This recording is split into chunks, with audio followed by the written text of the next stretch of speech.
ശാന്തി 18/9/24 പ്രഭാതമുരളി ബാബ്ദാദ മധുബൻ. ബാബ പറയുന്നു, മധുരമായ കുട്ടികളെ, നിങ്ങൾ ഭൂമിയിലെ ചൈതന്യ നക്ഷത്രങ്ങളാണ്.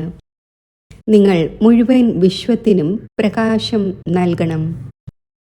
ചോദ്യം: ശിവ് ബാബ കുട്ടികളായ നിങ്ങളുടെ ദേഹം കാഞ്ചനമാക്കുന്നത് എങ്ങനെ? ഉത്തരം: ബ്രഹ്മാവാകുന്ന മാതാവിലൂടെ നിങ്ങളെ ജ്ഞാനത്തിൻ്റെ പാൽ കുടിപ്പിച്ച് നിങ്ങളുടെ ദേഹം കാഞ്ചനമാക്കുന്നു. അതിനാൽ ത്വമേവ മാതാശ്ച പിത എന്ന് ആ ഒന്നിൻ്റെ മഹിമ പാടുന്നു. ഇപ്പോൾ നിങ്ങൾ ബ്രഹ്മാവാകുന്ന മാതാവിലൂടെ ജ്ഞാനത്തിൻ്റെ പാൽ കുടിച്ചുകൊണ്ടിരിക്കുന്നു. അതിലൂടെ നിങ്ങളുടെ എല്ലാ പാപവും ഇല്ലാതാകും, കാഞ്ചനമായി മാറും. ഓം ശാന്തി.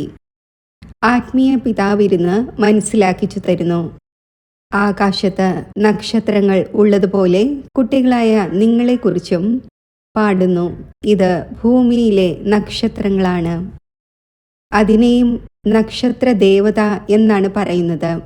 ഇപ്പോൾ അത് ദേവതയൊന്നുമല്ല, നിങ്ങൾ അതിനേക്കാൾ മഹാനും ബലവാനുമാണ്. കാരണം നക്ഷത്രങ്ങളായ നിങ്ങൾ മുഴുവൻ വിശ്വത്തെയും പ്രകാശിപ്പിക്കുന്നു. നിങ്ങൾ തന്നെയാണ് ദേവതയാകാൻ പോകുന്നവർ. നിങ്ങളുടെ തന്നെയാണ് ഉയർച്ചയും പതനവും ഉണ്ടാകുന്നത്. അവയാണെങ്കിൽ അരങ്ങിനു വേണ്ടി പ്രകാശം നൽകുന്നു. അവയെ ദേവത എന്നൊന്നും പറയില്ല. നിങ്ങൾ ദേവതയായിക്കൊണ്ടിരിക്കുന്നു.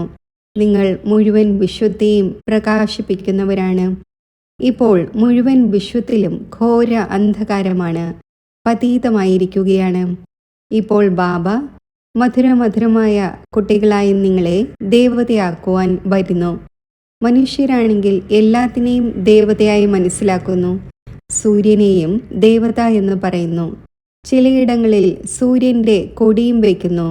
സ്വയം സൂര്യവംശി എന്നും പറയുന്നു. വാസ്തവത്തിൽ നിങ്ങളാണ് സൂര്യവംശി. ബാബ ഇരുന്ന് കുട്ടികളായ നിങ്ങൾക്ക് മനസ്സിലാക്കിച്ചു തരുന്നു. ഭാരതത്തിൽ തന്നെയാണ് ഘോര അന്ധകാരമുണ്ടായത്. ഇപ്പോൾ ഭാരതത്തിൽ തന്നെയാണ് പ്രകാശം വേണ്ടത്. ബാബ കുട്ടികളായ നിങ്ങൾക്ക് ജ്ഞാന അഞ്ജനം നൽകിക്കൊണ്ടിരിക്കുന്നു. നിങ്ങൾ അജ്ഞാന നിദ്രയിൽ ഉറങ്ങിക്കിടക്കുകയായിരുന്നു. ബാബ വന്ന് വീണ്ടും ഉണർത്തുന്നു. പറയുന്നു, ഡ്രാമയുടെ പ്ലാൻ അനുസരിച്ച് കൽപ്പകൽപ്പത്തിലെ പുരുഷോത്തമ സംഗമയുഗത്തിൽ ഞാൻ വീണ്ടും വരുന്നു. ഈ പുരുഷോത്തമ സംഗമയുഗം ഏതെങ്കിലും ശാസ്ത്രങ്ങളിലില്ല. ഈ യുഗത്തെ ഇപ്പോൾ നിങ്ങൾ കുട്ടികൾ മാത്രമാണ് അറിയുന്നത്. ഇതിൽ നക്ഷത്രങ്ങളായി നിങ്ങൾ വീണ്ടും ദേവതയാകുന്നു. നിങ്ങളെ തന്നെയാണ് നക്ഷത്ര ദേവതായ നമ എന്ന് പറയുന്നത്. ഇപ്പോൾ നിങ്ങൾ പൂജാരിയിൽ നിന്നും പൂജ്യരാകുന്നു. അവിടെ നിങ്ങൾ പൂജ്യരായി മാറുന്നു. ഇതും മനസ്സിലാക്കേണ്ട ഒന്നാണല്ലോ. ഇതിനെ ആത്മീയ പഠനം എന്ന് പറയുന്നു. ഇതിൽ ഒരിക്കലും ആരുടെയും യുദ്ധം നടക്കുന്നില്ല. ടീച്ചർ സാധാരണ രീതിയിൽ പഠിപ്പിക്കുന്നു. കുട്ടികളും സാധാരണ രീതിയിൽ പഠിക്കുന്നു. ഇതിലൊരിക്കലും ഏതെങ്കിലും യുദ്ധത്തിൻ്റെ കാര്യമേ ഇല്ല. ഇദ്ദേഹം ഞാൻ ഭഗവാനാണ് എന്നൊരിക്കലും പറയുന്നില്ല. കുട്ടികളായ നിങ്ങളും അറിയുന്നുണ്ട്, പഠിപ്പിക്കുന്നവൻ ഇൻകോർപ്പൊറിയൽ ശിവ് ബാബയാണ്. ആ ഒന്നിന് തൻ്റെതായ ശരീരമില്ല. പറയുന്നു, ഞാൻ ഈ രഥത്തിൻ്റെ ലോൺ എടുക്കുന്നു. ഭാഗീരഥൻ എന്നും എന്തുകൊണ്ട് പറയുന്നു? കാരണം വളരെ വളരെ ഭാഗ്യശാലി രഥമാണ്. ഈ ഒന്ന് പിന്നെ വിശ്വത്തിൻ്റെ അധികാരിയാകുന്നു. അപ്പോൾ ഭാഗീരഥനായല്ലോ. അപ്പോൾ എല്ലാത്തിൻ്റെയും അർത്ഥം മനസ്സിലാക്കേണ്ടതാണല്ലോ. ഇത് ഏറ്റവും വലിയ പഠനമാണ്. ലോകത്തിലാണെങ്കിൽ അസത്യം തന്നെ അസത്യമാണല്ലോ. സത്യത്തിൻ്റെ തോണി ഉലയും എന്ന് ചൊല്ലുമുണ്ടല്ലോ. ഇക്കാലത്താണെങ്കിൽ അനേകം പ്രകാരത്തിലുള്ള ഭഗവാന്മാർ ഇറങ്ങിയിരിക്കുന്നു. തൻ്റെ കാര്യം വിട്ടേക്കൂ. എന്നാൽ കല്ലിനെയും മുള്ളിനെയും പോലും ഭഗവാൻ എന്ന് പറയുന്നു. ഭഗവാനെ എത്ര അലയിച്ചു. ബാബയിരുന്ന് മനസ്സിലാക്കിച്ചു തരുന്നു. ലൗകിക പിതാവും കുട്ടികളെ മനസ്സിലാക്കിയിരിക്കുന്നത് പോലെ. എന്നാൽ അത് പിതാവും ടീച്ചറും ഗുരുവുമാകുന്നില്ല. ആദ്യം പിതാവിൻ്റെ അടുക്കൽ ജന്മമെടുക്കുന്നു. പിന്നെ അല്പം വളരുമ്പോൾ പഠിപ്പിക്കുവാൻ ടീച്ചർ വേണം. പിന്നെ 60 വർഷത്തിനു ശേഷം ഗുരു വേണം. ഈ ഒരേ ഒരു പിതാവ് ടീച്ചറും സദ്ഗുരുവുമാണ്. പറയുന്നു, ഞാൻ നിങ്ങൾ ആത്മാക്കളുടെ പിതാവാണ്. പഠിക്കുന്നതും ആത്മാവാണ്. ആത്മാവിനെ ആത്മാവെന്ന് തന്നെയാണ് പറയുന്നത്. പിന്നെ ശരീരങ്ങൾക്ക് അനേകം നാമമുണ്ട്. ചിന്തിക്കൂ, ഇത് പരിധിയില്ലാത്ത നാടകമാണ്. മുൻകൂട്ടി തയ്യാറാക്കപ്പെട്ടത് നടന്നുകൊണ്ടിരിക്കുന്നു. പുതിയ കാര്യമൊന്നുമല്ല. ഇത് അനാദിയായി മുൻകൂട്ടി തയ്യാറാക്കപ്പെട്ട ഡ്രാമയാണ്. അത് തിരിഞ്ഞുകൊണ്ടേയിരിക്കുന്നു. ആത്മാക്കൾ പാർട്ട്ധാരിയാണ്. ആത്മാവ് എവിടെ വസിക്കുന്നു? നമ്മൾ നമ്മുടെ വീടായ പരംധാമത്തിൽ വസിക്കുന്നവരാണ് എന്ന് പറയും. പിന്നെ നമ്മൾ ഇവിടെ വരുന്നു പരിധിയില്ലാത്ത പാർട്ട് അഭിനയിക്കുവാൻ. ബാബയാണെങ്കിൽ സദാ അവിടെ തന്നെ വസിക്കുന്നു. ആ ഒന്ന് പുനർജന്മത്തിൽ വരുന്നില്ല. ഇപ്പോൾ നിങ്ങൾക്ക് രചയിതാവായ ബാബ തൻ്റെയും രചനയുടെയും സാരം കേൾപ്പിക്കുന്നു. നിങ്ങളോട് പറയുന്നു, സ്വദർശന ചക്രധാരികളായ കുട്ടികളെ. ഇതിൻ്റെ അർത്ഥവും ആർക്കും മനസ്സിലാക്കാൻ സാധിക്കില്ല. കാരണം അവർ വിചാരിക്കുന്നു സ്വദർശന ചക്രധാരി വിഷ്ണുവാണ്. ഇവർ പിന്നെ മനുഷ്യരെ എന്തുകൊണ്ട് പറയുന്നു? ഇത് നിങ്ങൾ അറിയുന്നുണ്ട്. ശൂദ്രരായിരുന്നു, എന്നിരുന്നാലും മനുഷ്യൻ തന്നെയായിരുന്നുവല്ലോ. ഇപ്പോൾ ബ്രാഹ്മണരായിരിക്കുകയാണ്, എങ്കിലും മനുഷ്യൻ തന്നെയാണ്. പിന്നീട് ദേവതയാകും, അപ്പോഴും മനുഷ്യൻ തന്നെയായിരിക്കും. എന്നാൽ ക്യാരക്ടർ മാറുന്നു. രാവണൻ വരുമ്പോൾ നിങ്ങളുടെ ക്യാരക്ടർ എത്ര കേടായി പോകുന്നു. സത്യയുഗത്തിൽ ഈ വികാരം ഉണ്ടായിരിക്കുന്നതേയില്ല. ഇപ്പോൾ ബാബ കുട്ടികളായ നിങ്ങളെ അമരകഥ കേൾപ്പിച്ചുകൊണ്ടിരിക്കുന്നു. ഭക്തിമാർഗത്തിൽ നിങ്ങൾ എത്ര കഥകൾ കേട്ടിട്ടുണ്ടാകും. അമർനാഥൻ പാർവതിയെ കഥ കേൾപ്പിച്ചതായി പറയുന്നു. ഇപ്പോൾ പാർവതിയെ ശങ്കറായിരിക്കുമല്ലോ കേൾപ്പിക്കുക. ശിവൻ എങ്ങനെ കേൾപ്പിക്കും? എത്ര അനേകം മനുഷ്യർ കേൾക്കുവാനായി പോകുന്നു. ഈ ഭക്തിമാർഗത്തിലെ കാര്യങ്ങൾ ബാബയിരുന്ന് മനസ്സിലാക്കിച്ചു തരുന്നു. ഭക്തി മോശമാണ് എന്നൊന്നും ബാബ പറയുന്നില്ല. അങ്ങനെയല്ല. ഈ ഡ്രാമ അനാദിയാണ്. അത് മനസ്സിലാക്കിച്ചു തരുന്നു. ഇപ്പോൾ ബാബ പറയുന്നു, ഒന്നാമതായി സ്വയം ആത്മാവാണ് എന്ന് മനസ്സിലാക്കൂ. മുഖ്യ കാര്യം തന്നെ ഇതാണ്. ഭഗവാൻ വാച മന്മനാഭവ.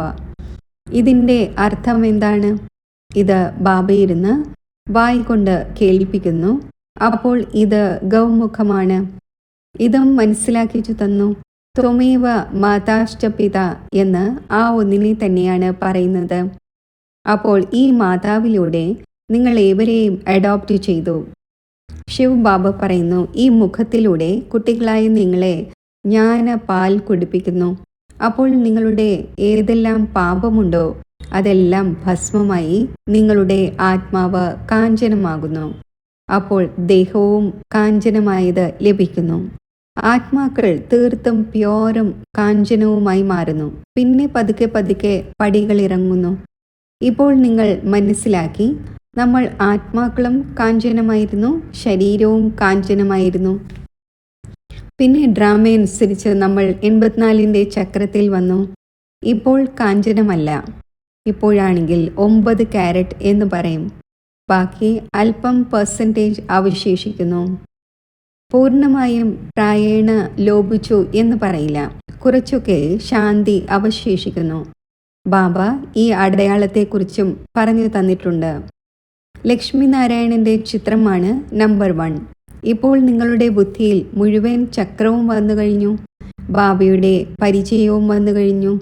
ഇപ്പോൾ നിങ്ങളുടെ ആത്മാവ് പൂർണ്ണമായും കാഞ്ചനമായിട്ടില്ലെങ്കിലും ബാബയുടെ പരിചയം ബുദ്ധിയിലുണ്ടല്ലോ. കാഞ്ചനമാകുന്നതിനുള്ള യുക്തി പറഞ്ഞു തരുന്നു. ആത്മാവിൽ ഏതൊരു മാലിന്യം ചേർന്നിരിക്കുന്നുവോ അതെങ്ങനെ മാറിപ്പോകും? അതിനു വേണ്ടിയുള്ളതാണ് ഓർമ്മയുടെ യാത്ര. ഇതിനെ പറയുന്നത് യുദ്ധത്തിൻ്റെ മൈതാനം എന്നാണ്. നിങ്ങൾ ഓരോരുത്തരും ഇൻഡിപെൻഡൻ്റ് യുദ്ധ മൈതാനത്തിൽ സൈനികരാണ്. ഇപ്പോൾ ഓരോരുത്തർക്കും എത്ര ആഗ്രഹിക്കുന്നോ അത്ര പുരുഷാർത്ഥം ചെയ്യാം. പുരുഷാർത്ഥം ചെയ്യുക എന്നത് സ്റ്റുഡൻറ്റിൻ്റെ ജോലിയാണ്. എവിടെയും പോയിക്കൊള്ളൂ. അന്യോന്യം ശ്രദ്ധ വരുത്തിക്കൊണ്ടിരിക്കൂ. മന്മനാഭവ. ശിവബാബയെ ഓർമ്മയുണ്ടോ? അന്യോന്യം ഈ സൂചന നൽകണം. ബാബയുടെ പഠനം സൂചനയാണ്. അതിനാൽ ബാബ പറയുന്നു, ഒരു സെക്കൻഡിൽ ദേഹം കാഞ്ചനമാകുന്നു, വിശ്വത്തിൻ്റെ അധികാരിയാക്കി മാറ്റുന്നു. ബാബയുടെ കുട്ടിയായെങ്കിൽ വിശ്വത്തിൻ്റെ അധികാരിയായി. പിന്നെ വിശ്വത്തിൽ ചക്രവർത്തി രാജ്യമുണ്ട്. അതിൽ ഉയർന്ന പദവി നേടണം. ഇതാണ് പുരുഷാർത്ഥം ചെയ്യുക എന്നത്. ബാക്കി സെക്കൻഡിൽ ജീവൻ മുക്തിയാണ്. റൈറ്റ് ആണല്ലോ. പുരുഷാർത്ഥം ചെയ്യുന്നത് ഓരോരുത്തരുടെയും മേലാണ്. നിങ്ങൾ ബാബയെ ഓർമ്മിച്ചുകൊണ്ടേയിരിക്കൂ. അപ്പോൾ ആത്മാവ് പൂർണ്ണമായും പവിത്രമാകും. സതോ പ്രധാന ലോകത്തിൻ്റെ അധികാരിയായി മാറും. എത്ര തവണ നിങ്ങൾ തമോ പ്രധാനത്തിൽ നിന്നും പിന്നെ സതോ പ്രധാനമായി? ഈ ചക്രം തിരിഞ്ഞുകൊണ്ടേയിരിക്കുന്നു. ഒരിക്കലും ഇതിൻ്റെ അവസാനം വരുന്നില്ല. ബാബ എത്ര നല്ല രീതിയിൽ ഇരുന്ന് മനസ്സിലാക്കിച്ചു തരുന്നു. പറയുന്നു, ഞാൻ കൽപ്പകൽപ്പങ്ങളിൽ വരുന്നു. കുട്ടികളായ നിങ്ങൾ എന്നെ മോശമായ ലോകത്തിലാണ് ക്ഷണിക്കുന്നത്. എന്ത് ക്ഷണമാണ് നൽകുന്നത്? പറയുന്നു, നമ്മൾ പതീതമായിരിക്കുകയാണ്. അങ്ങ് വന്ന് പാവനമാക്കൂ. ആഹാ, നിങ്ങളുടെ ക്ഷണം. പറയുന്നു, നമ്മളെ ശാന്തിധാമത്തിലേക്കും സുഖധാമത്തിലേക്കും കൊണ്ടുപോകൂ. അപ്പോൾ ഞാൻ നിങ്ങളുടെ ഒബീഡിയൻറ്റ് സെർവൻ്റാണ്. ഇതും ഡ്രാമയുടെ കളിയാണ്. നിങ്ങൾ മനസ്സിലാക്കുന്നുണ്ട്, നമ്മൾ കൽപ്പകൽപ്പങ്ങളിൽ അതുതന്നെ പഠിക്കുന്നു, പാർട്ട് അഭിനയിക്കുന്നു. ആത്മാവ് തന്നെയാണ് പാർട്ട് അഭിനയിക്കുന്നത്. ഇവിടെ ഇരിക്കുമ്പോഴും ബാബ ആത്മാക്കളെ നോക്കുന്നു, നക്ഷത്രങ്ങളെ നോക്കുന്നു. എത്ര ചെറിയ ആത്മാവാണ്. ഏതുപോലെ നക്ഷത്രങ്ങളുടെ മിന്നിത്തിളക്കമുണ്ട്. ചില നക്ഷത്രങ്ങൾ വളരെ തീവ്രമായിരിക്കും, ചിലത് മങ്ങിയതായിരിക്കും, ചിലത് ചന്ദ്രൻ്റെ സമീപമായിരിക്കും. നിങ്ങളും യോഗബലത്തിലൂടെ നല്ല രീതിയിൽ പവിത്രമാകുമ്പോൾ തിളങ്ങുന്നു. ബാബയും പറയുന്നു, കുട്ടികളിൽ ആരാണോ വളരെ നല്ല നക്ഷത്രം അവർക്ക് പുഷ്പം നൽകൂ. കുട്ടികളും അന്യോന്യം അറിയുന്നുവല്ലോ. തീർച്ചയായും ചിലർ വളരെയധികം തീവ്രമാണ്, ചിലർ വളരെ അയഞ്ഞവരാണ്. ആ നക്ഷത്രങ്ങളെ ദേവത എന്ന് പറയാൻ സാധിക്കില്ല. നിങ്ങളും മനുഷ്യരാണ്. എന്നാൽ നിങ്ങളുടെ ആത്മാവിനെ ബാബ പവിത്രമാക്കി വിശ്വത്തിൻ്റെ അധികാരിയാക്കുന്നു. എത്ര ശക്തി ബാബ സമ്പത്തായി നൽകുന്നു. ഓൾമൈറ്റി ബാബയാണല്ലോ.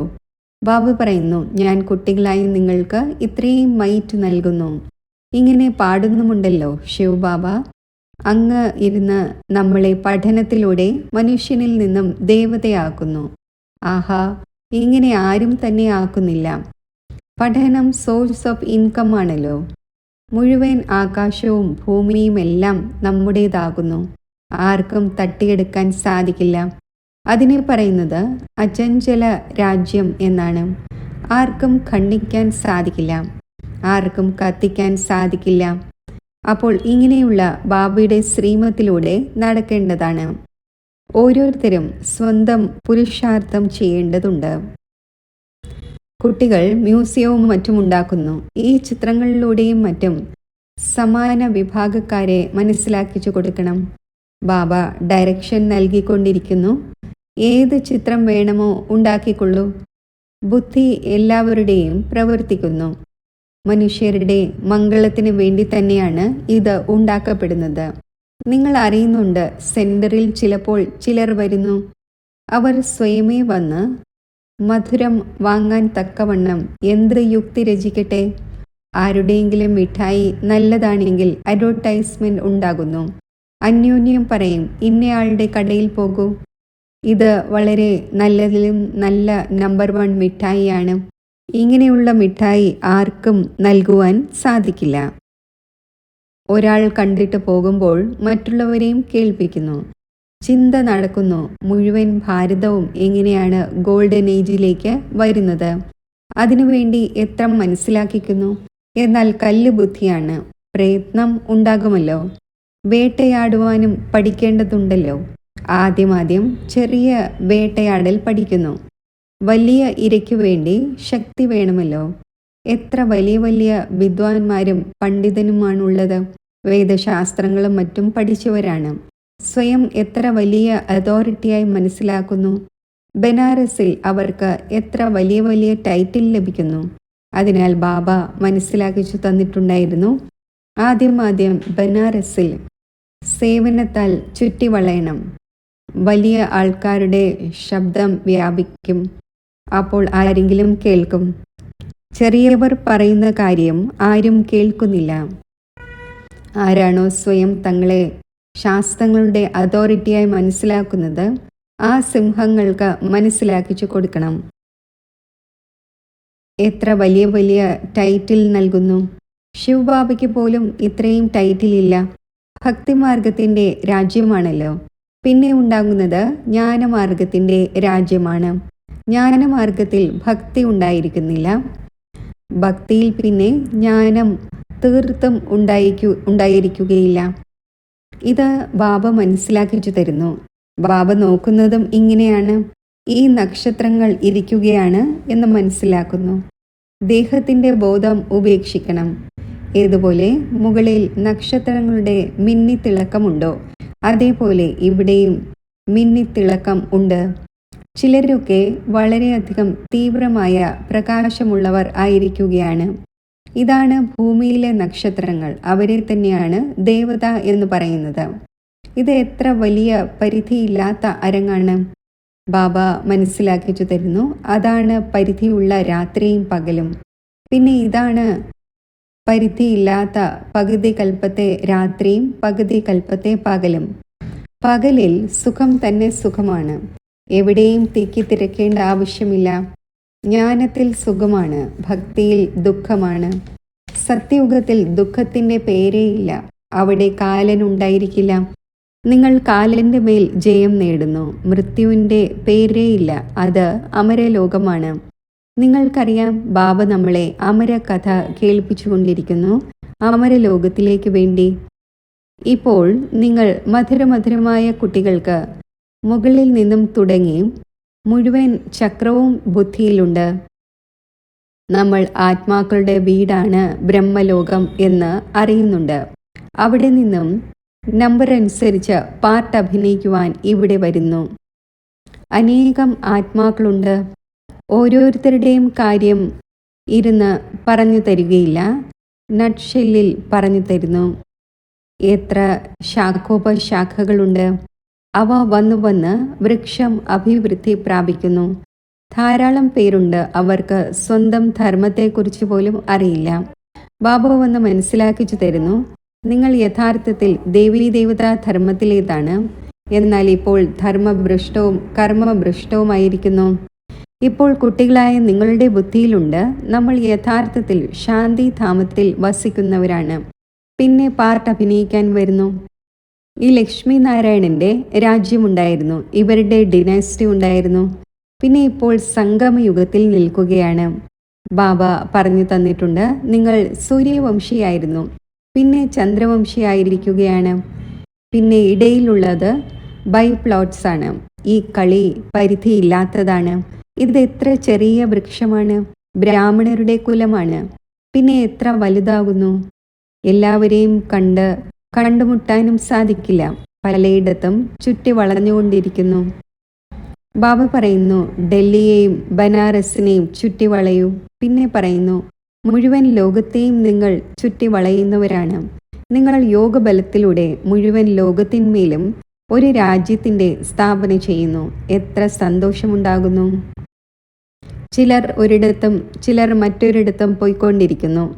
ഇപ്പോൾ നിങ്ങളുടെ കാര്യം ആരും കേൾക്കുന്നില്ല.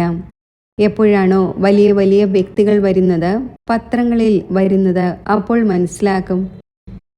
ഇപ്പോൾ ചെറിയ ചെറിയ വേട്ടയാടൽ നടക്കുന്നു. വലിയ വലിയ ധനികരായവർ വിചാരിക്കുന്നു, നമ്മളെ സംബന്ധിച്ച് ഇവിടം തന്നെയാണ് സ്വർഗം. ദരിദ്രർ തന്നെയാണ് വന്ന് സമ്പത്ത് നേടുന്നത്. പറയുന്നു, ബാബ, എനിക്ക് അങ്ങല്ലാതെ രണ്ടാമതാരുമില്ല. എന്നാൽ മോഹമമത്വങ്ങൾ മുഴുവൻ ലോകത്തിൽ നിന്നും മാറുമ്പോഴല്ലേ. ശരി, മധുരമധുരമായ സിഖിലതെ കുട്ടികൾക്ക് മാതാവും പിതാവുമായ ബാബ്ദാദയുടെ സ്നേഹസ്മരണകൾ. Good morning. ആത്മീയ പിതാവിൻ്റെ ആത്മീയ കുട്ടികൾക്ക് നമസ്തേ. ധാരണയ്ക്കുള്ള മുഖ്യസാരം: ആത്മാവിനെ കാഞ്ചനം ആകുന്നതിൽ അന്യോന്യം ജാഗ്രത വരുത്തണം. മന്മനാഭവയുടെ സൂചന നൽകണം. യോഗബലത്തിലൂടെ പവിത്രമായി തിളക്കമുള്ള നക്ഷത്രമാകണം. ഈ പരിധിയില്ലാത്ത മുൻകൂട്ടി തയ്യാറാക്കപ്പെട്ട നാടകത്തെ നല്ല രീതിയിൽ മനസ്സിലാക്കി സ്വദർശന ചക്രധാരിയാകണം. ജ്ഞാനാഞ്ജനം നൽകി മനുഷ്യരെ അജ്ഞാനത്തിൻ്റെ ഘോര അന്ധകാരത്തിൽ നിന്നും മാറ്റണം. വരദാനം: ബാലകനും അധികാരിയുമാണ് എന്ന സ്മൃതിയിലൂടെ സർവ ഖജനാവുകളെയും തൻ്റേതാക്കി മാറ്റുന്ന സ്വരാജ്യ അധികാരിയായി ഭവിക്കട്ടെ. ഈ സമയത്ത് കുട്ടികളായ താങ്കൾ കേവലം ബാലകരല്ല, എന്നാൽ ബാലകനും അധികാരിയുമാണ്.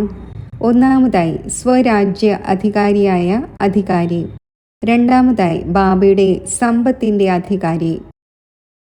എപ്പോഴാണോ സ്വരാജ്യ അധികാരിയാകുന്നത്, അപ്പോൾ സ്വയം തൻ്റെ സർവ കർമ്മേന്ദ്രിയങ്ങളും ഓർഡർ അനുസരിച്ചായിരിക്കും.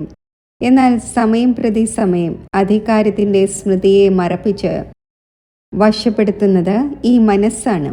അതിനാൽ ബാബയുടെ മന്ത്രമാണ് മന്മനാഭവ. മന്മനാഭവ ആയിരിക്കുന്നതിലൂടെ ഒരു വ്യർത്ഥ കാര്യത്തിൻ്റെയും പ്രഭാവം ഉണ്ടാവുകയില്ല. സർവ ഖജനാവുകളും തൻ്റേതായി അനുഭവപ്പെടുകയും ചെയ്യും. സ്ലോഗൻ: പരമാത്മാ സ്നേഹത്തിൻ്റെ ഊഞ്ഞാലിൽ പറക്കുന്ന കലയുടെ ആഹ്ലാദം ആഘോഷിക്കുക. ഇത് തന്നെയാണ് ഏറ്റവും ശ്രേഷ്ഠ ഭാഗ്യം. ഓം ശാന്തി.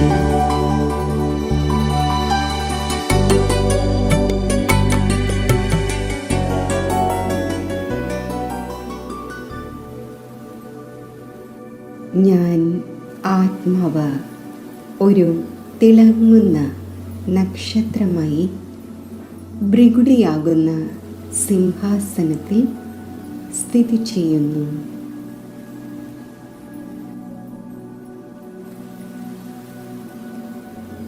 ഞാൻ ശാന്തമാണ്. പീസ് ഹൗസാണ്.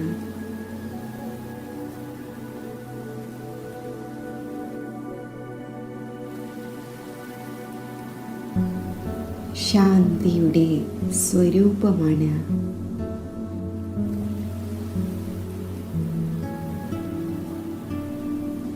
എന്നിൽ നിന്നും നാനാഭാഗത്തേക്കും ശാന്തിയുടെ വൈബ്രേഷൻസ് വ്യാപിക്കുകയാണ്.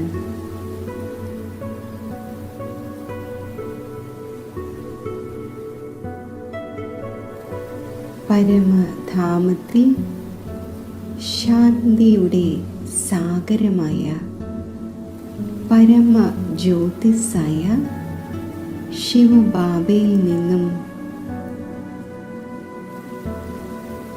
ശാന്തിയുടെ അനന്ത കിരണങ്ങൾ നാനാഭാഗത്തും വ്യാപിച്ചുകൊണ്ടിരിക്കുന്നു.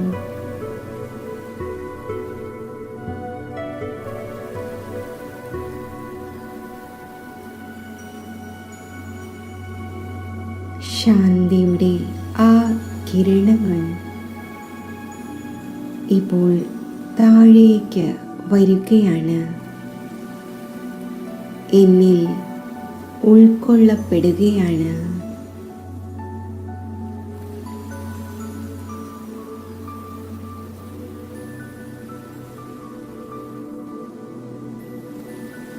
പരമാത്മാ ശാന്തി എന്നിൽ നിറഞ്ഞ് നാനാഭാഗത്തേക്കും വ്യാപിക്കുകയാണ്.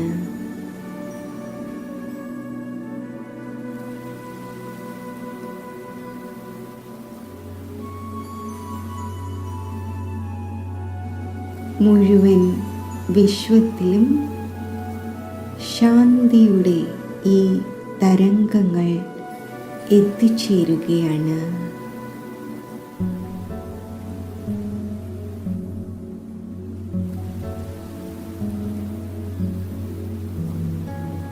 മുഴുവൻ വിശ്വത്തിലും അനേകം ആത്മാക്കൾ അനേകം കാരണങ്ങളാൽ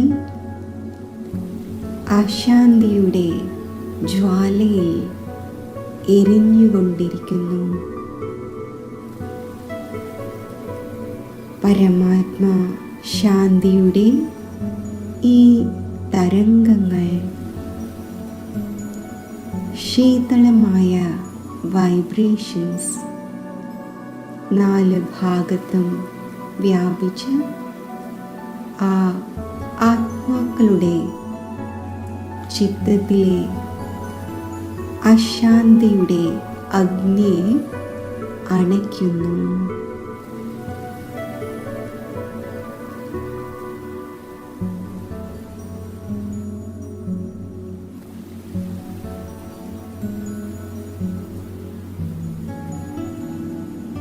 ആ സർവ ആത്മാക്കളുടെയും മനസ്സ് ശാന്തമായി കൊണ്ടിരിക്കുന്നു.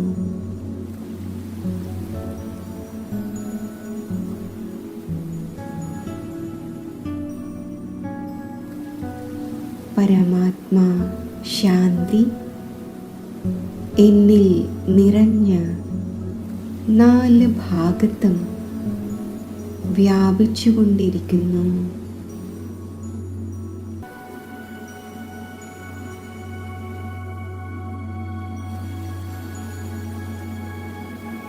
മുഴുവൻ വിശ്വത്തിലും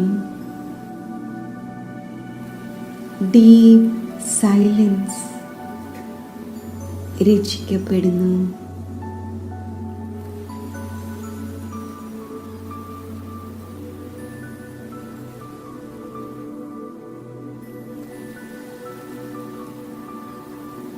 ഞാൻ ശാന്തിയുടെ ഫരിഷ്തയാണ്.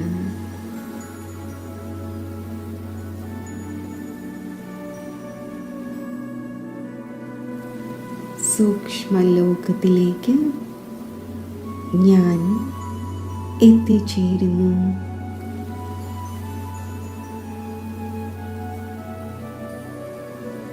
ഞാൻ ബാപ് ദാദയുടെ കൂടെയാണ്.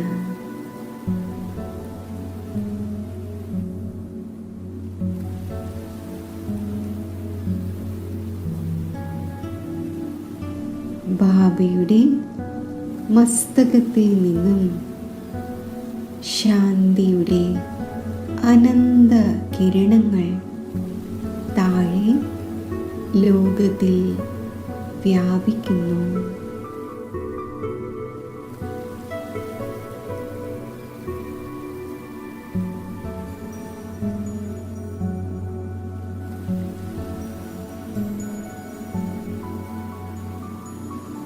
ശാന്തിയുടെ സാഗരത്തിൻ്റെ ശാന്തിയുടെ സമ്പൂർണ്ണ പ്രവാഹം വിശ്വത്തിലെ മുഴുവൻ ആത്മാക്കളിലും എത്തിച്ചേരുന്നു.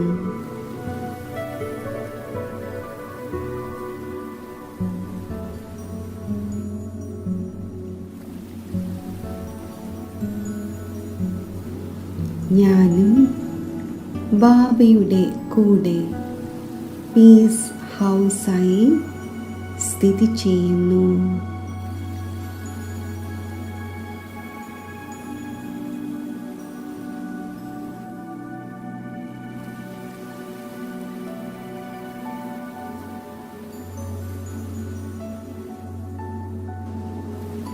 ഞാൻ ശാന്തിയുടെ ഫരിഷ്തയാണ്.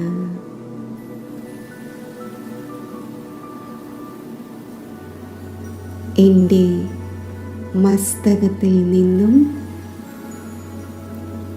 എൻ്റെ നയനങ്ങളിൽ നിന്നും ശാന്തിയുടെ കിരണങ്ങൾ മുഴുവൻ ലോകത്തിലും വ്യാപിക്കുകയാണ്.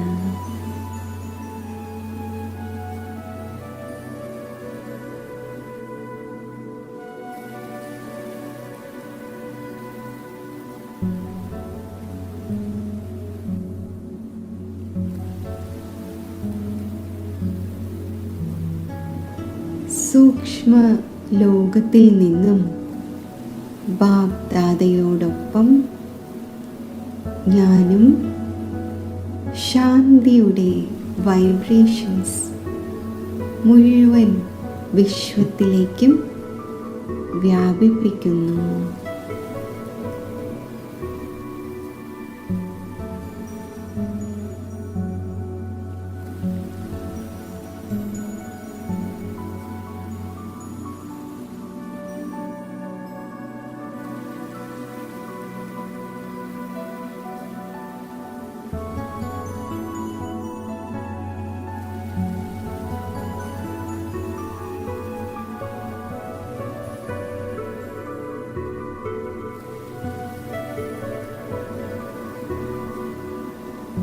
ലോകത്തിലെ അനേകം ആത്മാക്കൾ ശാന്തിയുടെ അനുഭവം നേടി ശാന്തിയുടെ സാഗരമായ ബാബയിലേക്ക് ആകർഷിതരാകുന്നു.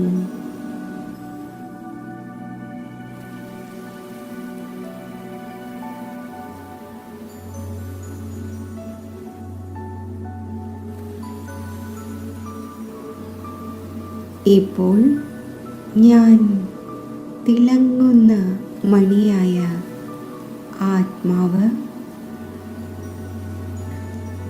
സൂക്ഷ്മ ദേഹത്തിൽ നിന്നും വേർപെട്ട് ശാന്തിധാമം ആകുന്ന എൻ്റെ ആത്മഗ്രഹത്തിലേക്ക് സഞ്ചരിക്കുന്നു.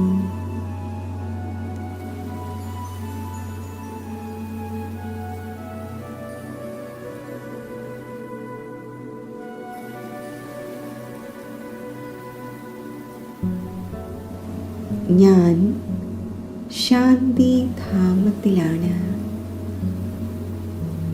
ഇവിടെ 4 ഭാഗത്തും അസീമമായ ശാന്തിയാണ്.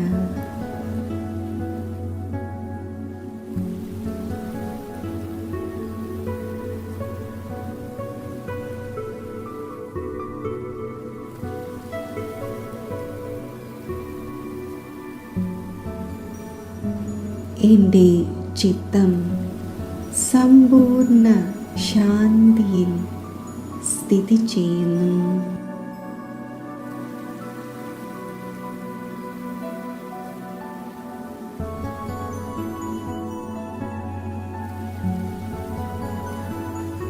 എൻ്റെ മുന്നിൽ ശാന്തിയുടെ സാഗരത്തെ ഞാൻ ദർശിക്കുന്നു.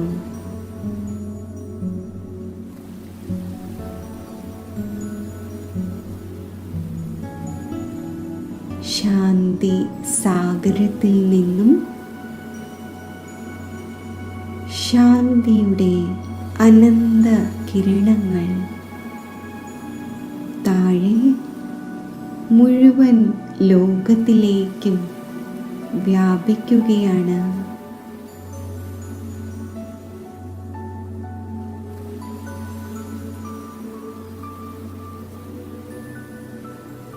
ഞാൻ ആത്മാവ് മാസ്റ്റർ ശാന്തി സാഗരമാണ്.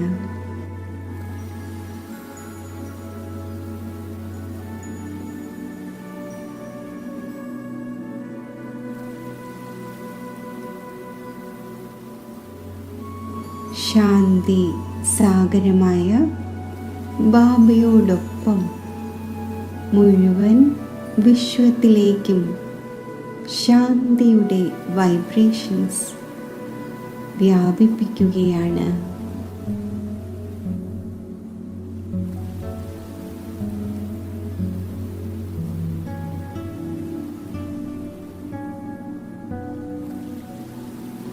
ശാന്തിയുടെ ഈ വൈബ്രേഷൻസ് സർവ ആത്മാക്കളെയും ശാന്തമാക്കിക്കൊണ്ടിരിക്കുന്നു.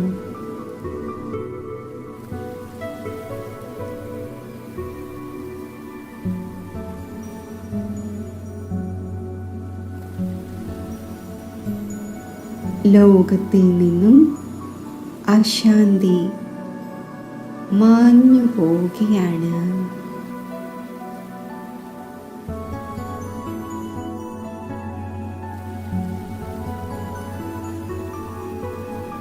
ശാന്തിയുടെ തരംഗങ്ങൾ പ്രാപ്തമാക്കി എല്ലാ ആത്മാക്കളുടെയും ചിത്തം ശാന്തമാകുന്നു.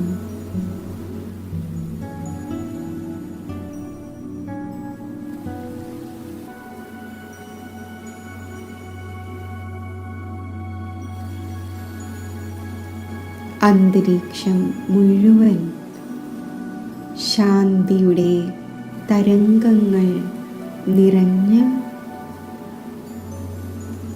സമ്പൂർണ്ണ ശാന്തമാകുന്നു.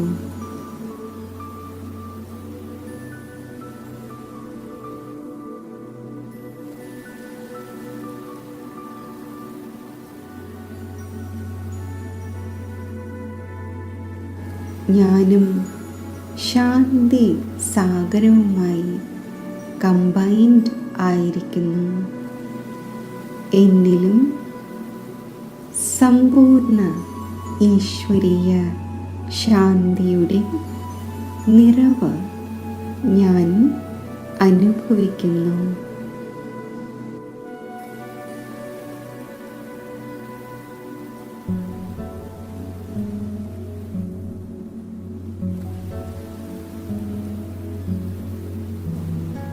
പരമാത്മാ ശാന്തിയാൽ നിറഞ്ഞിരിക്കുന്ന ഞാൻ ആത്മാവ് താഴേക്ക് വരുന്നു. സൂക്ഷ്മ ലോകത്തിലേക്ക്, എൻ്റെ സൂക്ഷ്മ ശരീരത്തിൽ ഞാൻ പ്രവേശിക്കുന്നു.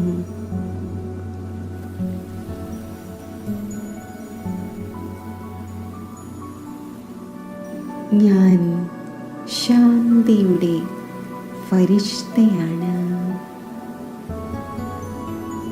എന്നിൽ നിന്നും നാനാഭാഗത്തേക്കും ശാന്തിയുടെ പ്രകാശം വ്യാപിച്ചുകൊണ്ടിരിക്കുന്നു.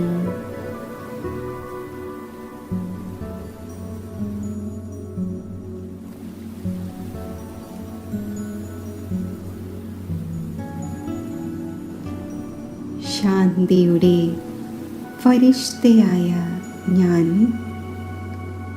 ശാന്തിയുടെ പ്രകാശം നാനാഭാഗത്തും വ്യാപിപ്പിച്ചുകൊണ്ട് താഴേക്ക് വരുന്നു.